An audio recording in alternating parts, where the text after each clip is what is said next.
Viernes 12 de abril de 2013, un gusto que nos acompañe en la entrevista en línea. Estamos transmitiendo desde la sala de redacción de la Prensa Gráfica. Un abrazo a nuestros compatriotas que nos ven a través de laprensagráfica.com o nos escuchan en GD Radio del Grupo Nutriz.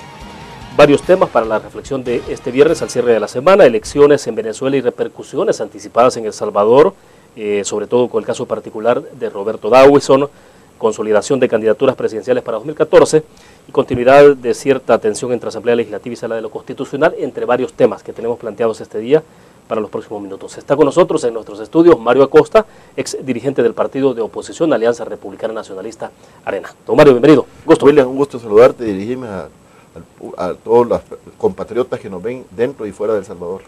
Perfecto. Mario, para comenzar, digo porque este tema está vinculado estrictamente a un hecho inmediato en las próximas horas, que serían 72 horas, elecciones presidenciales en Venezuela. En medio del calor de esa campaña, Nicolás Maduro denuncia en Venezuela actos de conspiración desde la derecha de este país, concretamente de funcionarios del Partido Arena o personajes del Partido Arena, y luego hay una denuncia concreta, aparece la voz, supuesta voz del diputado Roberto Dawison, bueno, de todos conocidos, hijo del mayor Roberto Dawison, que es como, digamos, la figura más emblemática del Partido Arena.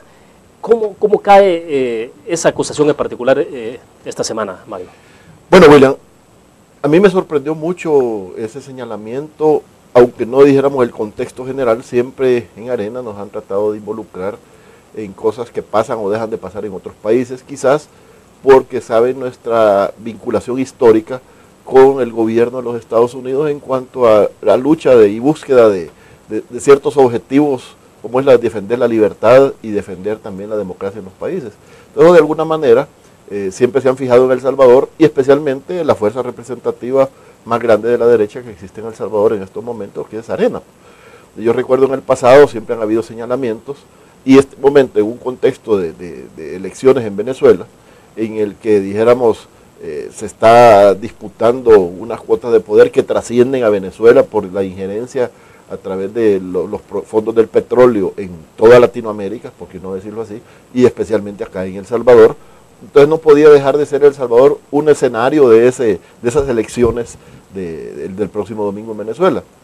El líder de ellos, el caudillo, que era Hugo Chávez, que fue a elecciones, todos sabemos esa historia, ya literalmente ya casi estaba fallecido cuando fueron a esas elecciones, estaba en sus últimos días de supervivencia. Cuando ganó ganó este último mandato. Entonces, vaya, él ungió al actual candidato, que tiene una virtud y dijéramos, unos dones que poca gente tiene. Él habla con pajaritos.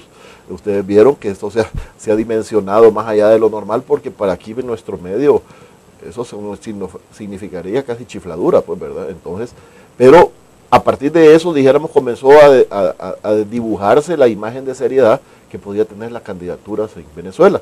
Sin embargo, salen luego a la luz esa supuesta llamada de Roberto Dawison, que todos desde el principio nos dimos cuenta que era una burla a la inteligencia de los salvadoreños, de que a alguien a quien tiene una voz, un timbre de voz muy reconocido acá en el país, le adjudicaran un timbre de voz que no era, pero ni remotamente parecido.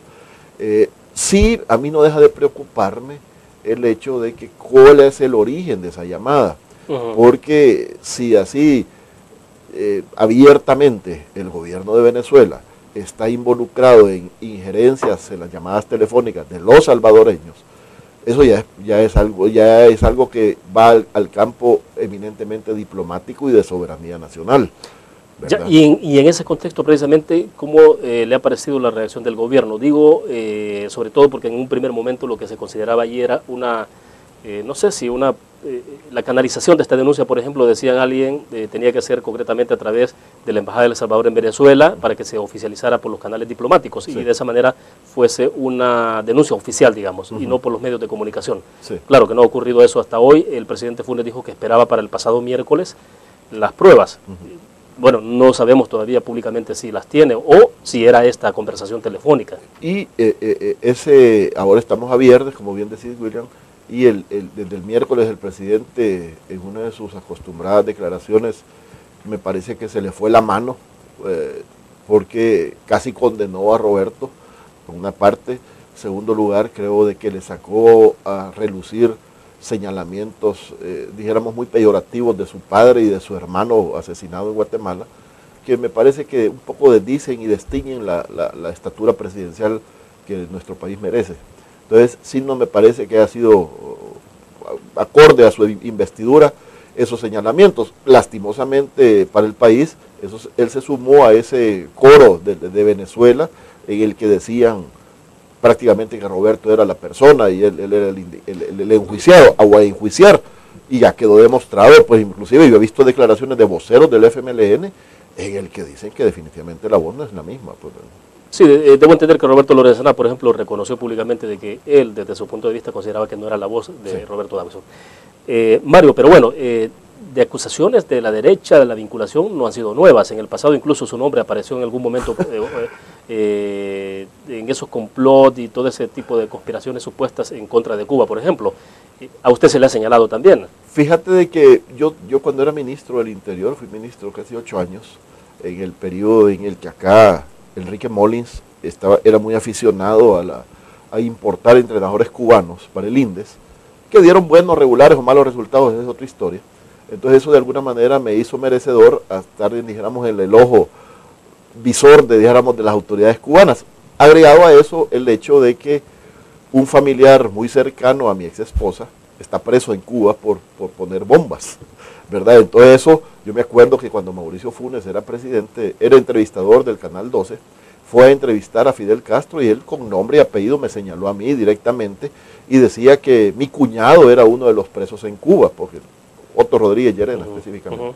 Entonces, de alguna manera eso me contaminó a mí y el hecho de que nunca quiso el FMLN aceptar la realidad que el tipo Luis Posada Carriles acá vivió en El Salvador desde la época que ellos estaban recién yéndose a la montaña, porque a él lo trajo aquel señor, por cierto, venezolano, apellido Fritis, o chileno, no me acuerdo, chileno, que él trajo un centro de apoyo de inteligencia para combatir al FMLN, y fue en la época del presidente Duarte.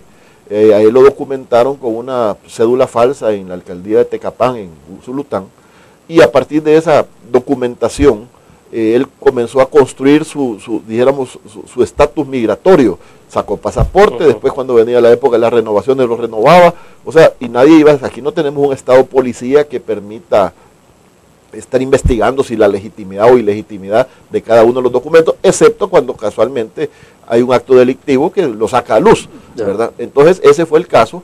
Entonces siempre ha tratado de vincularse porque aquí, yo no sé si será porque El Salvador es el varón de Centroamérica como país y aquí en El Salvador, dijéramos, los nacionalistas nos hemos, dijéramos, singularizado por decir las cosas tal como son y de frente sin andar con muchos tapujos. Entonces eso de alguna manera nos ha involucrado en problemas en el pasado.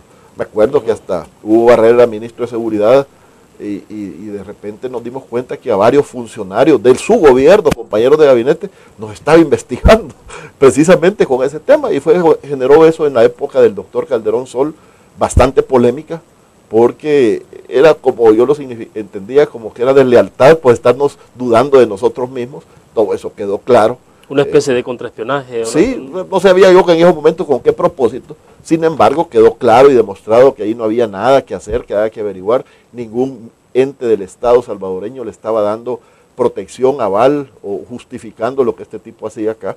Y la historia juzgó, pues, ¿verdad? Luego fue capturado en Panamá, etcétera. El resto de la historia ya la conocemos. Sin embargo, siempre nos han tratado de involucrar directa o indirectamente en actos conspirativos, ¿verdad? Bueno, vamos a hacer la primera pausa comercial. Regresamos después de esto.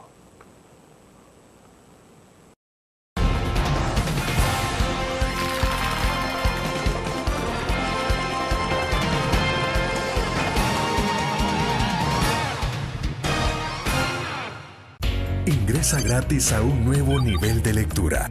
Desde tu computadora, busca en nuestra página web el link del kiosco LPG. Regístrate y listo. Escoge tu lectura.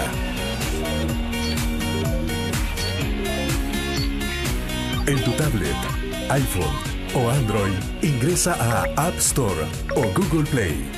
Busca Kiosco LPG. Descarga la aplicación y disfruta de todas nuestras publicaciones digitales.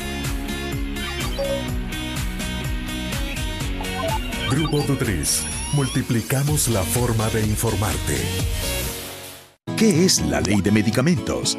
Es una nueva promesa cumplida del gobierno del FMLN que garantiza precios hasta un 60% más bajos en más de 4.000 medicamentos. FMLN, ayudándote a mejorar tu vida.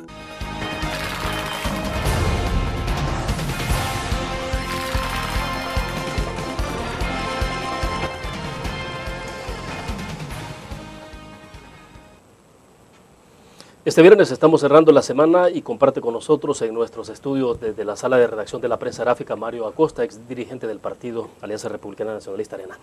Mario, hablamos un poco entonces del caso de Roberto Dawson. Usted dice siempre ha habido un intento por vincular a la derecha en El Salvador, sobre todo al partido Arena de manera especial, con estos hechos conspirativos. Pero bueno, esto ocurre en el contexto de elecciones en Venezuela. ¿Cómo se ve lo que está ocurriendo en Venezuela en este momento? Es decir, estamos a menos de 72 horas para la elección presidencial. Ya vimos, por ejemplo, esta misma mañana cuál va a ser la papeleta de votación donde aparece Nicolás Maduro al menos 14 veces su fotografía y Capriles aparece por ahí en un rincón. Pero bueno, ¿cómo se dibuja? Mira, yo creo que el observar esa papeleta deslegitima mucho la igualdad de condiciones, la democracia venezolana no va a quedar igual de fortalecida. Yo creo de que, dijéramos, si Maduro creyó que iba a heredar la correntada de popularidad o de simpatías que localmente podía tener el presidente Chávez, creo que ahora ha quedado demostrado que para mí es un reflejo de debilidad, ¿verdad? O sea, querer usar esa planadora en contra de su opositor, que la vez pasada, si mal no me acuerdo, contra Hugo Chávez ya fue 56-44 los márgenes de diferencia. Se ha podido apreciar ahora mejores niveles de movilización de parte de Capriles como opositor. ¿Qué va a pasar en Venezuela? Es difícil de pronosticar. Sí me parece, por el arrastre de la inercia misma, lo corto de los periodos de elección tras elección, el efecto de la muerte de Hugo Chávez, tengo la impresión que va a ganar Maduro. Eso es lo que yo pienso. O sea, no es lo que yo deseo, es lo que yo objetivamente quiero externar. Sí me parece de que va a quedar una Venezuela muy dividida, va a ser de difícil administración política para el futuro.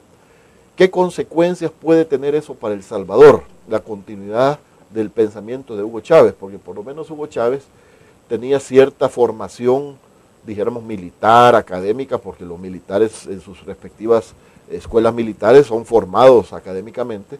Me parece que él por lo menos tenía, a pesar de todas las locuras que hacía, de alguna manera tenía cierta visión académica un poco no tan trasnochada. Pero este otro maestro sí me parece un poco que le falta un poco de eso. Y veo que le faltan, como decimos los salvadoreños, tostón para el peso, porque me parece de que no ha tenido una conducta muy seria en esta campaña, ¿verdad? Con eso del pajarito y todas estas cosas. Sin embargo, ¿qué va a pasar en El Salvador con eso? Exacto. Las inversiones de Alba Petróleo. Sí, porque, perdón, un paréntesis, porque, digamos, al margen de que gane Capriles, bueno, uno pensaría, si gana Capriles, evidentemente que habrá un golpe más drástico para el FMLN por la relación a través de PDVSA. Sí. Pero si continúa Maduro incluso... Yo pienso de que gane quien gane en Venezuela, el FMLN los recursos para financiar su campaña y para seguir en su plan estratégico de incorporarse en diferentes sectores de la actividad económica del país, no se va a detener. Por varias razones. En primer lugar, porque el pisto ya está aquí. O sea, la factura petrolera que ya le debe El Salvador a través de Alba Petróleos a Venezuela ya es multimillonaria y el FMLN hábilmente lo ha invertido en acciones que le producen también ingresos. O sea, Alba Alimentos de alguna manera presta al campesino, pero también recibe la devolución del préstamo. Y eso le va, digamos, consolidando un capital que no va a verse afectado. En el peor de los casos, si sigue Maduro, se irá igual o más a favor del FMLN. A eso me quería referir con el análisis de las personalidades de Hugo Chávez con Maduro. Quizás va a soltarle más plata o más recursos en su propósito imperialista de expansión. Si gana Capriles, pongámosle que a partir del lunes comience a pedirle cuentas y devuelvan el pisto, que no sé qué, eso va a llegar por lo menos sus 2 años, porque no creo que se lleve la planta de combustible de Acajutla de regreso, la va a vender, y ese proceso no es tan fácil. Entonces me parece que esto va a ser, dijéramos, efectos en las elecciones salvadoreñas, serán más psicológicos si gana Capriles que reales, dijéramos, viéndolo desde el punto de vista económico. O sea, entonces primero por el punto de que ya hay empresas instaladas, o sea, hay un capital de alguna manera que va a continuar más allá de que se corte ese flujo de dinero. De acuerdo. Eso es lo que nos está planteando. Eso es lo que nos está planteando. O sea que eso, dijéramos, ese mapa no va a cambiar, ni la chequera se les va a adelgazar solo porque de alguna manera gane Capriles. Que yo lo veo difícil que gane. No imposible, porque vaya, en política, como dice un viejo amigo mío, lo único que es de verdad es lo que ya sucedió. Las demás cosas son posibilidades. Perfecto. Bueno, hablemos un poco más de la cuestión doméstica, de lo que está pasando en nuestro país a propósito de elecciones. Mario, ¿cómo ve el escenario en este momento con 3 candidatos concretos? Bueno, se habla de que el empresario Barahona estaría compitiendo también, él vive en Estados Unidos, estaría compitiendo como un candidato de los hermanos en el exterior. Sí. Eso todavía no está claro, pero sí, lo concreto es que hay 3 candidatos ya en el terreno. Bueno, ya hay 4, porque está el coronel Rodríguez también, ¿verdad? El movimiento de los militares. Ah, claro. ¿Verdad? Claro. Y José Ramón Barahona, a quien yo conozco desde toda mi vida, pues porque vivió muchos años en Aguachapán, sí, me parece que también es una, dijéramos, viene a competir más en el mercado. Aquí hay realmente 2 o 3 fuerzas que son los que van a ser las que van a competir. Los otros van dijéramos, a desgastarle votos a cualquiera de las otras fuerzas, que el departamento, los salvadoreños en el exterior, como se le quiere llamar. Sin embargo, viendo estadísticas de cómo votan, por ejemplo, los mexicanos, que son vecinos con los Estados Unidos, y cómo influyen en sus elecciones, ese porcentaje es mínimo, ¿verdad? Y no estoy queriendo menospreciar. Ojalá que los salvadoreños, diéramos, los que viven en los Estados Unidos y fuera de El Salvador, donde les van a permitir votar, dieran un ejemplo de que somos mejores que los mexicanos en eso. O sea, porque dicen que los mexicanos, teniendo tantos millones, votan entre 75, 60 mil votantes, nada más.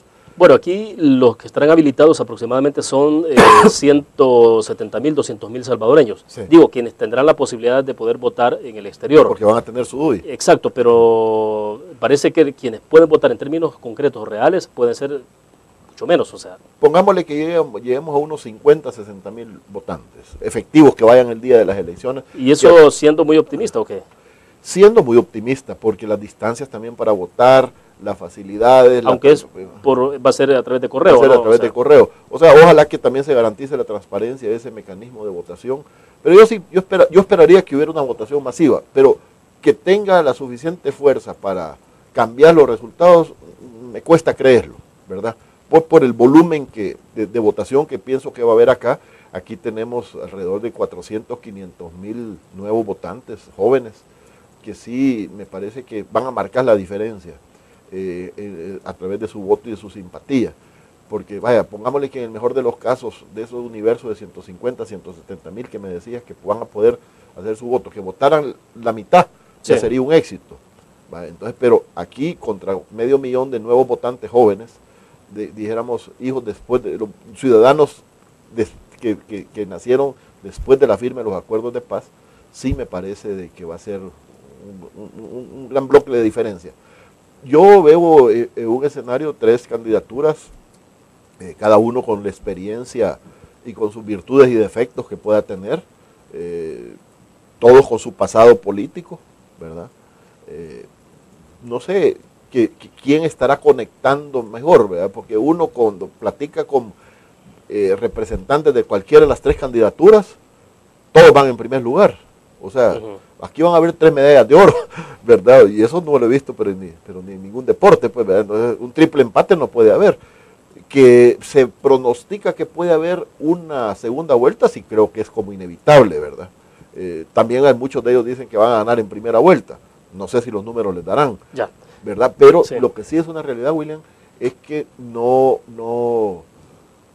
vamos por primera vez a un escenario totalmente diferente, porque Arena, desde su nacimiento y su participación en elecciones presidenciales, nunca ha ido contra 2.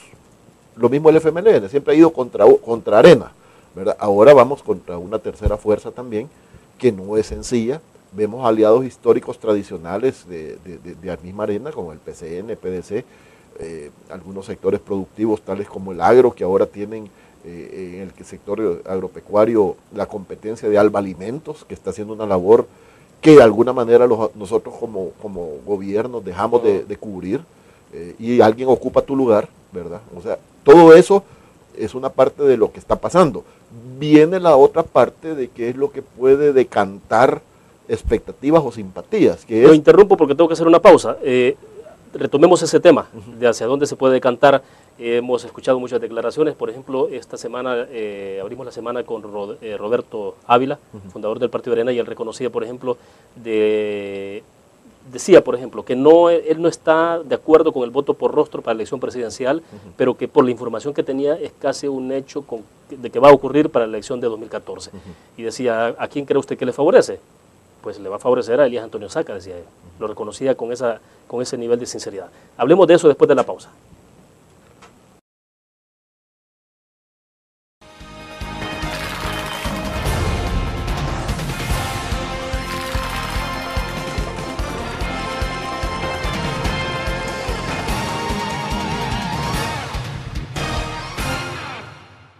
¿Qué es la ley de medicamentos?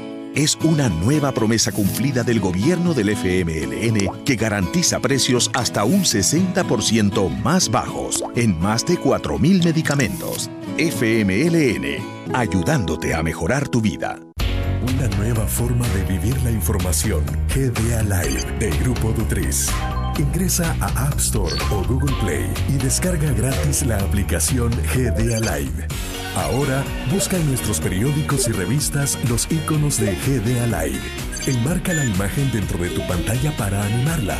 Toca 2 veces la imagen para vivir la información en pantalla completa. Y recuerda que en el código ALIVE de la portada estaremos actualizando nuestras noticias. Con GDA Live, vive la información. Grupo Dutriz, multiplicamos la forma de informarte.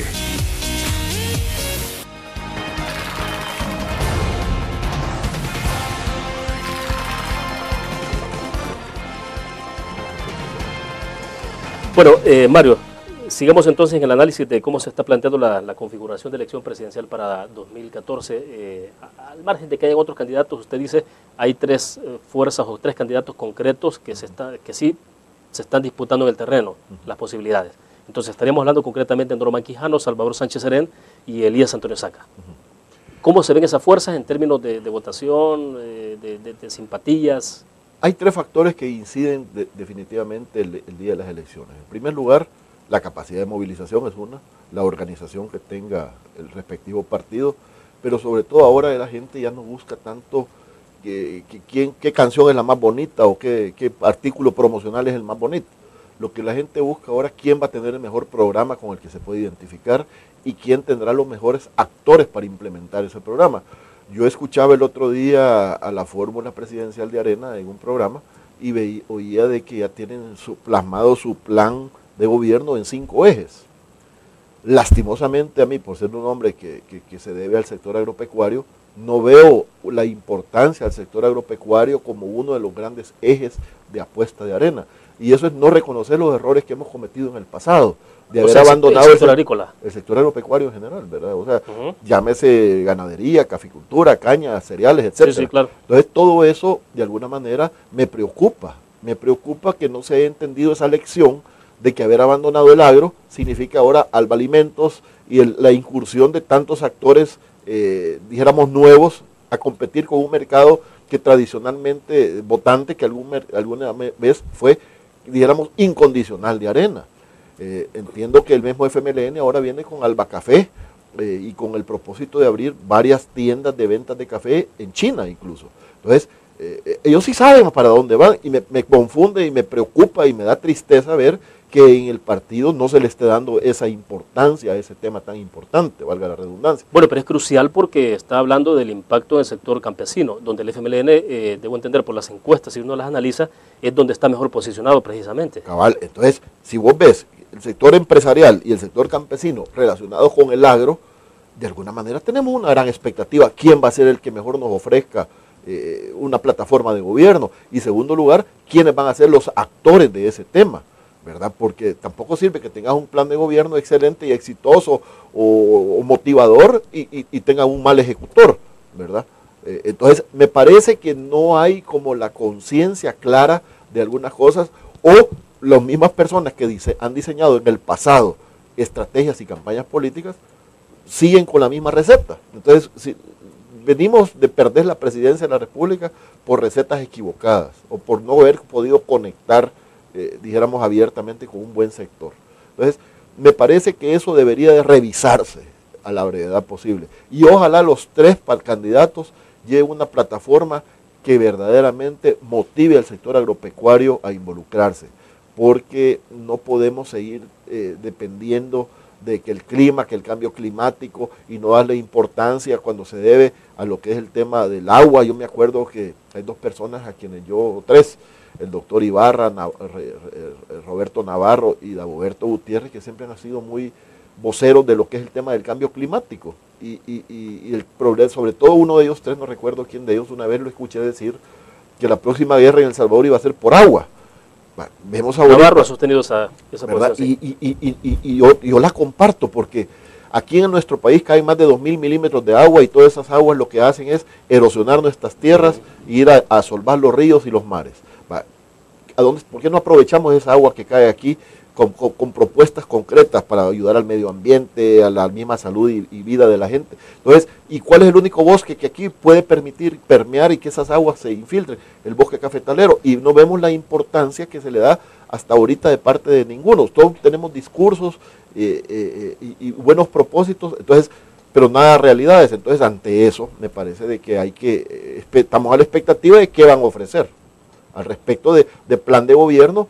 Y yo creo de que esa parte tercera que decía, de que va a ser la importancia de marcar diferencia del plan de gobierno, también sería bueno que por primera vez se provoque que los candidatos saquen una alineación, dijéramos una alineación de funcionarios básica.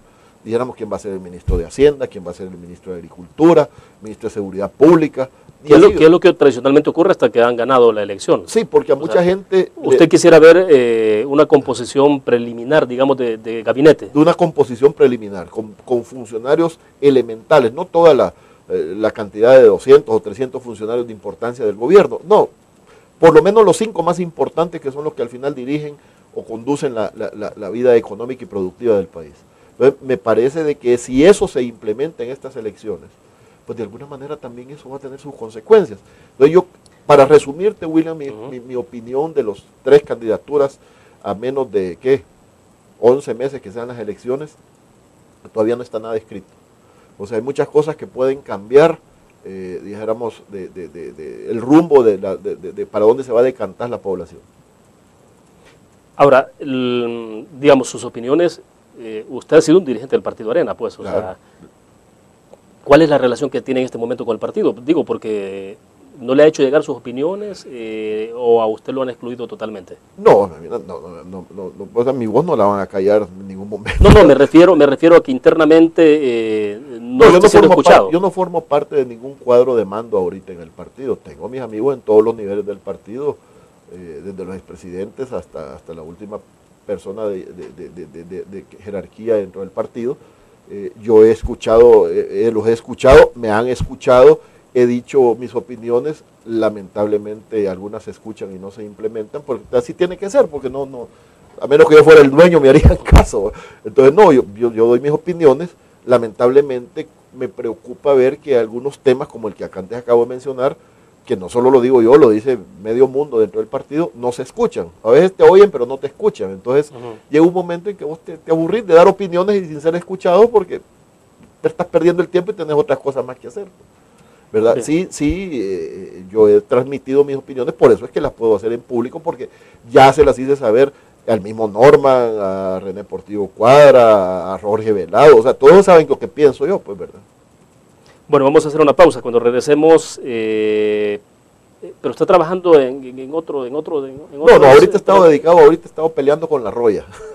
Bueno, vamos a la pausa, regresamos.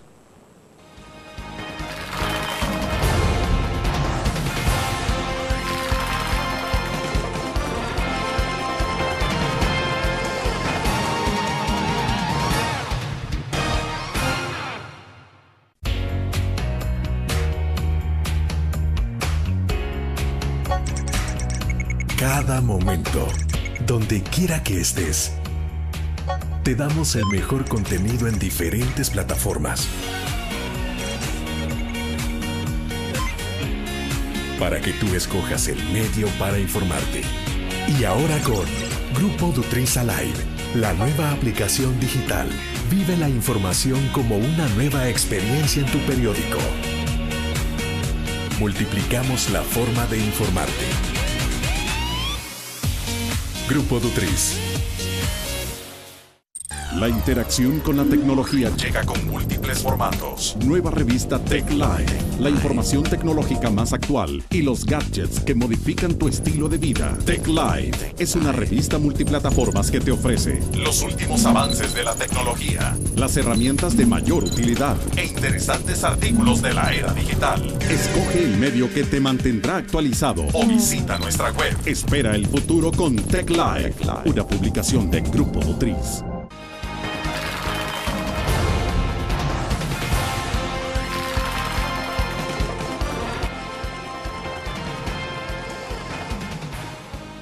Mario, le consultaba en el segmento al cierre del segmento pasado, por ejemplo, si, bueno, me decía usted, ya sus opiniones las conoce René Portillo Cuadra, Norman Quijano, Jorge Velado, o sea, no es nada, digamos, que lo esté manejando únicamente a nivel de medios de comunicación. No.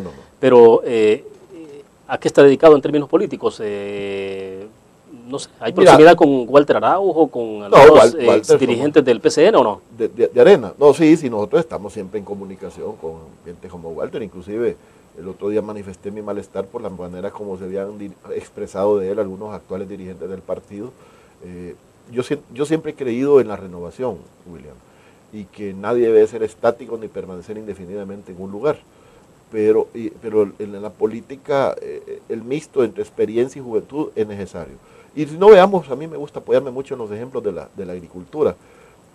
Todos sabrán, los que estamos vinculados con la agricultura, a qué me voy a referir con esto. La yunta de bueyes, o sea, los que jalan la carreta, nunca van dos bueyes viejos ni dos bueyes jóvenes, va un viejo con un joven, porque el viejo dirige y el joven impulsa.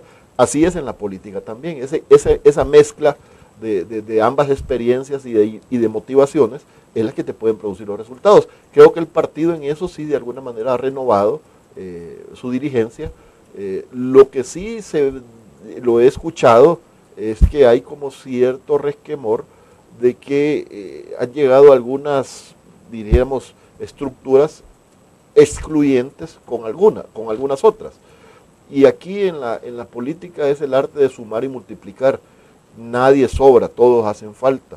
No puedes llegar diciendo, bueno, vos te apartás porque aquí vino fulano, y eso como que han hecho con algunos. Yo me excluyo de ese análisis porque yo me aparté hace casi 2 años yo era vicepresidente de campaña, me aparté del cargo por un problema familiar, y de alguna manera siempre he estado en comunicación, pero no activo en el partido. Pero no está integrado en algún grupo de gente que está haciendo análisis o trabajando alrededor con dirigentes de otros partidos políticos. No estoy trabajando a favor de nadie más que a favor de El Salvador, de cuando me piden opiniones, y dedicado a las cosas familiares, personales. O sea, pero sí está siempre en Arena. Pues yo no me he ido de Arena, ni pienso irme, ¿verdad? No está en mi agenda quitarme la camiseta, ¿verdad? O sea, pero eso no significa que no puedo dar opiniones para favor de quien más convenga para el futuro de El Salvador. Pero en la política, como te dije, lo único que realmente es una realidad es lo que ya pasó. Las realidades virtuales todavía no han llegado, ¿verdad? Para estar haciendo escenarios hipotéticos. Sin embargo, sí te puedo decir, no me voy a quedar indiferente ante lo que venga de las elecciones. Voy a dar mis opiniones y no descarto la posibilidad de jugar algún rol en la próxima campaña, pues, ¿verdad? Pero te debo de aclarar, no ando buscando ni nada personal, ni un cargo, ni un huesito, ni cosas que te parezca, que tengo suficientes cosas personales que hacer. ¿Pero siempre con Arena o en otros niveles? Es decir, ¿veremos a Mario Acosta en adelante siempre en Arena? Digo, porque esas son siempre las inquietudes que surgen. Mira, hoy por hoy te puedo decir que sí. Bueno, veremos a ver qué pasa. Por ahora, como dijo una vez Hugo Chávez, por ahora. Por ahora. Puedo juzgar lo que está pasando por mi mente y mi corazón en estos momentos. Ya, pero sí, entonces la preocupación fundamental suya es la parte del agro, o sea, sí, es lo que yo veo. Usted juzga, digamos, que entonces que el programa de gobierno en Arena no se esté enfatizando no en se esa le está dando parte. esa importancia. Yo veo de que hay mucho dirigente actualmente en Arena que también está consciente del problema, del descuido del sector agropecuario. Esto se ha agudizado en el producto que fue la columna vertebral de la economía del país y lugar del sector desde el cual se construyeron los grandes capitales de El Salvador, que después hicieron banqueros, industriales, etcétera, fue de la caficultura. Y ahora se ve casi como mala palabra para algunos sectores. Ojalá que el otro día interactué con el ministro de Agricultura en un programa y me parece de que le gustó la idea, ojalá ver si la implementa, y es la siguiente, de que se conforme una comisión de alto nivel, apolítica absolutamente, para que construya el andamiaje de lo que puede ser una visión de construir una caficultura, una reactivación a mediano y largo plazo. Claro, resolviendo los problemas del corto plazo, ¿verdad? Pero sí, veamos exitosamente lo que ha hecho Honduras, que después de ser el cuarto productor de Centroamérica, ya está compitiendo con el tercer productor del mundo, como es Colombia. Entonces, si no hay conciencia de la parte medioambiental que antes hablábamos, de los mantos acuíferos, de la generación de empleo, del área, la parte social y sobre todo la generación de divisas que produce la caficultura, pues el último que salga que apague la luz, ¿verdad? ¿Es eso lo que queremos? No, si aquí tenemos la fábrica techada más grande del país, se llama Caficultura, 210,000 manzanas de café sembradas bajo sombra. ¿Qué diera cualquier país por tener esas bondades? Lo que pasa es que aquí no ha habido una apuesta real hacia eso. Y así lo podemos ver en otros sectores. Hemos visto el tema de los forestadores, los forestales, que toma un decreto de la Asamblea Legislativa, el gobierno no le hace caso, la banca peor. Entonces, ante esas realidades, creo de que se necesita una visión clara y un compromiso contundente. Vamos a apoyar el agro, vamos a apoyar la caficultura, y el que tenga esa visión y esa decisión va a seducir a un montón de sectores de agropecuarios y a miembros del sector agropecuario, y yo me sumo a eso. Ya, ahora, y entonces se plantea muy competitivo 2014. En el marco de lo que estamos conversando, ¿usted cree que será una elección muy reñida? ¿No ve en este momento que esté dado ya, digamos que los dados estén mostrando para dónde se mueve todo? Yo creo que lo que sí debemos algunos tener claro, que hemos dejado buena parte de nuestra vida en esta lucha por El Salvador, es cómo evitar que el FMLN siga en el poder. Eso tenemos que tenerlo claro. Y eso pasa por derrotar en las urnas al FMLN. O sea, no solo por su manifiesta incapacidad, sino que porque su agenda inconclusa, que no han podido implementar, ahí está latente, ¿verdad? Hoy amenazan con que al llegar un pura sangre de ellos, la van a implementar. Vamos a ver si es cierto. Pero yo, o sea, si hay una primera vuelta, ojalá que gane alguno de los dos candidatos de la derecha, y si hay una segunda vuelta, lo mismo, ¿verdad? O sea, ¿a usted le resulta indiferente si es Tony Saca o si es Norman Quijano quien gana la elección? Pues yo siento de que en estos momentos los dos tienen reales posibilidades. Yo no soy el que va a decidir quién. Yo, como te digo, vamos a esperar a ver cómo se desarrollan esas plataformas de gobierno para ver qué decisión va a tomar el país. Mi voto es, y estoy casi seguro será, por Arena, ¿verdad? No. Pero si en el camino veo yo de que mi voto lo voy a desperdiciar porque no me voy a sentir bien conmigo mismo, porque el sector agropecuario no se le da esa importancia, pues no dudes que votaría a conciencia, pues, ¿verdad? Ya no por inercia. Obviamente no por el FMLN, pero sí podría ser por Tony Saca. Dijéramos que lo único que tengo claro en estos momentos es que no voy a votar por el FMLN ni ahora ni nunca. Y tampoco es tan cierto, por ejemplo, de que, digo, porque uno tiene la impresión que de repente la campaña se está enfilando hacia un sentido y decir un voto incluso por Tony Saca va a ser un voto por el mismo FMLN. O sea, tampoco es tan cierto. Pues no tengo elementos para vincularlos del todo. O sea, si a veces juzgamos en base a sí, porque se extrapola un poco por la relación que el expresidente ha tenido con el presidente Mauricio Funes. Incluso algunos se adelantan así que ha habido hasta una especie de cogobierno.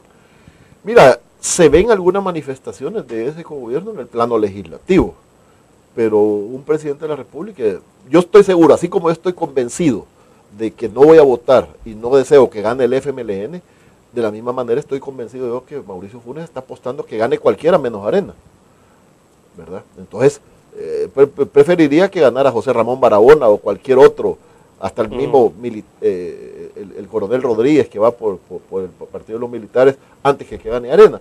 ¿Por qué? Porque él es anti-Arena, porque sabe que Arena le va a pedir cuentas de su gestión. Perfecto. Esta semana el presidente Funes ha dado declaraciones a la cadena Fox de Estados Unidos y, bueno, ha reconocido de que él tampoco está inhibido para participar en una elección presidencial en el 2019. Hablamos de eso después de la pausa.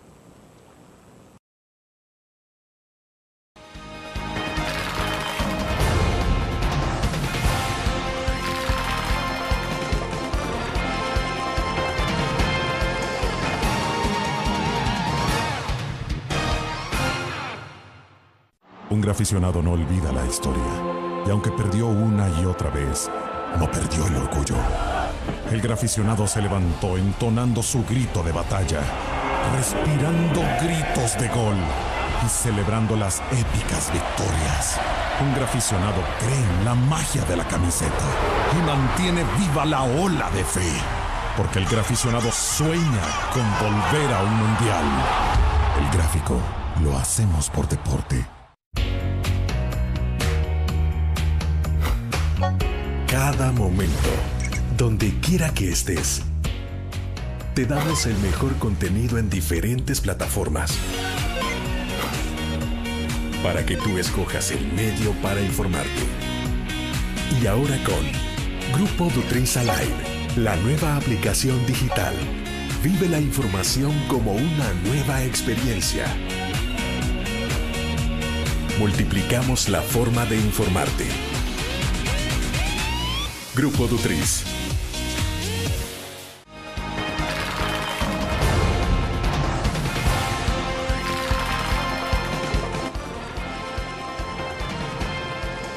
Bueno, nos gustaría saber qué opinión tiene entonces Mario Acosta en torno a la declaración que ha dado el presidente Funes de hablar de la posibilidad, bueno, decir de que no está inhibido él para poder participar en una elección presidencial en 2019. Es decir, no fue tajante tampoco a decir yo voy a participar. Y obviamente, en términos legales, uno pensaría que efectivamente no está inhibido, pero el hecho de que quiera o que abra esa posibilidad, deja abierta esa puerta. Pues mira, constitucionalmente es un derecho. Sí sorprende ver que ni siquiera se ha ido y ya quiere regresar. O sea, está por entrar en la recta final, en su último año de mandato. Ojalá que no para dejar un buen colchón para hacer ese posible regreso de él en el 2019 o intenciones de regresar, no siga destruyendo la economía, pulverizándole de la manera que la tenemos ahorita, porque la situación económica del país es muy grave, muy delicada. Y esa pulverización de la economía es mucha responsabilidad de este gobierno. Sí, porque un gobierno y un director de orquesta, como es el caso de un presidente de la República, de alguna manera indica para dónde debe ir el rumbo del país. Pero si vemos esa batalla campal permanente entre el gobierno y el sector empresarial, vaya, aquí no es Venezuela de que con la factura petrolera de un día pueden hacerlo de las cuentas nacionales de El Salvador y arreglarlas. Aquí no hay petróleo, aquí tenemos pocos recursos naturales como para seguir populistamente repartiéndolos, regalándolos. Me parece que hay que enfocar un poco más, con más seriedad, algunas partes de las actividades económicas del país. Y eso se puede ir, dijéramos, descarrilar más en ese permanente enfrentamiento. O sea, yo no estoy diciendo, con esto estoy justificando algunos discursos de algunos dirigentes de la ANEP, porque tampoco me parece de que la ANEP puede pasar en ese conflicto permanente. Sí, pero el gobierno de la República debe buscar puentes y lazos de entendimiento con el sector privado para funcionar, porque si no, aquí vamos a pasar en ese histerismo y en esa batalla campal permanente que no le da buenos resultados a la persona que está buscando un espacio de trabajo, porque la condición de generación de empleo la genera el sector productivo, claro, con facilidades o eliminación de obstáculos que tenga que dar el gobierno. Pero si nosotros vemos que el gobierno se enfoca más en pelearse o en cómo se desprestigia con los dirigentes del sector privado, eso no lleva a nada bueno. Y ahí vemos, pues, o sea, nuestros índices de crecimiento son los más bajos de América Latina. O sea, yo veía al presidente en esa entrevista que han pasado en la televisión, donde dice que aquí ha creado cientos de miles de empleos, que ha reactivado la economía. Yo no sé si está hablando de El Salvador o de Disneylandia, pero me parece que hay un discurso que contrasta con la realidad. Yo no dudo que ha hecho buenos programas de tipo social, por ejemplo, este tema de Ciudad Mujer, el programa ese Pati, bueno, el vaso de leche no, porque ya venía de gobiernos de Arena, pero hay otras cosas buenas que se han hecho, pero ha sido a costillas de regalar, ¿verdad? De regalar. Y yo siento que los programas sociales son sostenibles si hay un aparato productivo que genere los impuestos y los ingresos para sostenerlos. Pero si vamos a seguir manteniendo los programas sociales, los regalos en base a endeudarnos, ese límite de endeudamiento ya está templando, pues, o sea, ya no podemos seguir haciendo uso de esos recursos. Ahora, volviendo entonces sobre la pregunta inicial, ¿cómo vería una entonces posible participación del expresidente Funes como candidato 2019? Digo, por la experiencia inmediata que ya tenemos con Elías Antonio Saca. Estamos viviendo nuevos momentos políticos en la historia de El Salvador. Eso era impensable el siglo pasado, pues, ¿verdad? Que alguien pensara en su reelección. No es impensable en otros países. Hemos visto presidentes que en otros países han regresado. En Perú, en varias partes. Y vemos primeros ministros que pasan 15, 20 años en países de Europa. Eso no es nada. Lo que lo va a catapultar o legitimar es la buena o mala obra que haya dejado hecha. ¿Cómo lo juzgaría cuando se tienen 4 años entonces? Y prácticamente queda, sí, bueno, estamos prácticamente a un año para que concluya este gobierno, en mayo sería el próximo año, ¿no?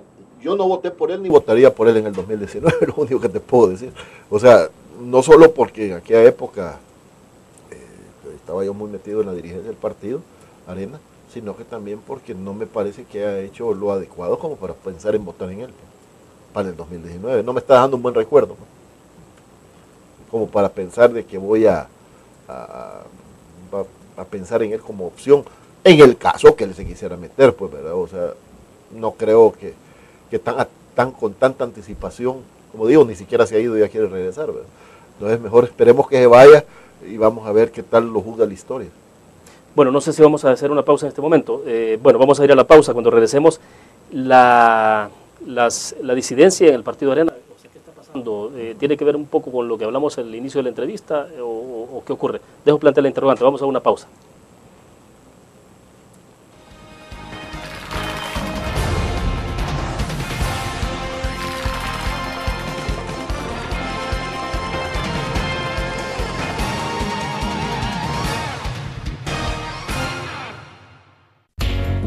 Forma de vivir la información. GDA Live de Grupo Dutriz. Ingresa a App Store o Google Play y descarga gratis la aplicación GDA Live. Ahora busca en nuestros periódicos y revistas los iconos de GDA Live. Enmarca la imagen dentro de tu pantalla para animarla. Toca 2 veces la imagen para vivir la información en pantalla completa. Y recuerda que en el código ALIVE de la portada estaremos actualizando nuestras noticias. Con GDA Live, vive la información. Grupo Dutriz, multiplicamos la forma de informarte.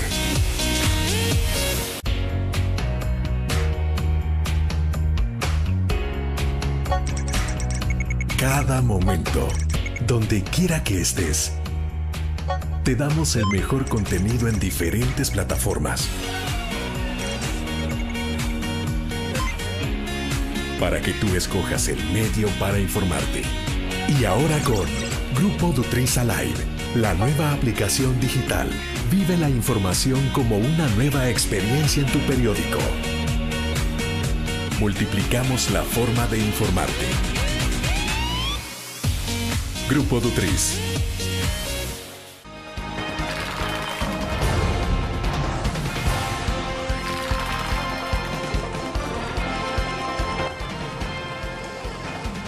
Bueno, quedan pocos minutos, 2 hechos concretos. Le decía la continuidad de esto de las disidencias en Arena, el voto 56 que lo han perdido, que es la llave calificada, pero en medio de esto también, lo hablamos en el corte comercial, Mario, el gobierno en este momento está perdiendo varios elementos importantes. Entonces son 2 hechos, obviamente no están vinculados, pero sí me gustaría escuchar su opinión. Caso de la continua disidencia en Arena. Mira, el hecho que se haya ido Claudia